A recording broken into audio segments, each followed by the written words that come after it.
Boundary ठेवली की लोक बदलतात आणि हाच खरा प्रश्न आहे. जर बाउंड्री ठेवल्यावर कोणी दुखावलं गेलं तर प्रश्न हा नाही की तू चुकीचा आहेस. प्रश्न हा आहे की आधी तुझा किती ॲक्सेस होता. आपल्याला बाउंड्री ठेवताना वाईट का वाटतं? कारण आपल्याला शिकवलं गेलं ॲडजस्ट कर, गिव्ह मोर, बी अंडरस्टँडिंग. पण कोणी शिकवलं नाही स्वतःला वाचव.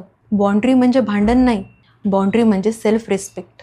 बाउंड्री म्हणजे भिंत नाही, बाउंड्री म्हणजे मी कुठपर्यंत येऊ शकतो, इथून पुढे नाही. बाउंड्री म्हणजे क्लॅरिटी. जेव्हा क्लॅरिटी नसते तेव्हा एक्सप्लेनेशन वाढते आणि हर्ट तयार होतं.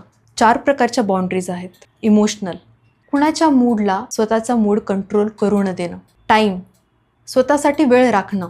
मेंटल, मॅन्युप्युलेशन ओळखणं.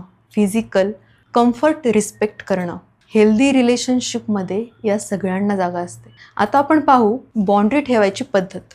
शांत टोन, कमी शब्द, जास्त एक्सप्लेनेशन नाही. उदाहरणार्थ, आत्ता मी अवेलेबल नाही हे पूर्ण वाक्य आहे. तुला डिफेन्स देण्याची गरज नाही. बाउंड्री जस्टिफिकेशन मागत नाही. बाउंड्री ठेवली की काही लोक दूर जातील आणि ते ठीक आहे. जे लोक रिस्पेक्टवर टिकतात ते राहतात. जर तुला सेल्फ वर्थ, बाउंड्रीज आणि इनर सेफ्टी रोज प्रॅक्टिस करायची असेल तर मी ब्रेन बत्ती इनर सर्कल सुरू करते. सेफ, काम, जजमेंट फ्री स्पेस. डिटेल्स लवकरच. आणि लक्षात ठेव, बाउंड्री म्हणजे लोकांना दूर करणं नाही, बाउंड्री म्हणजे स्वतःकडे परत येणं.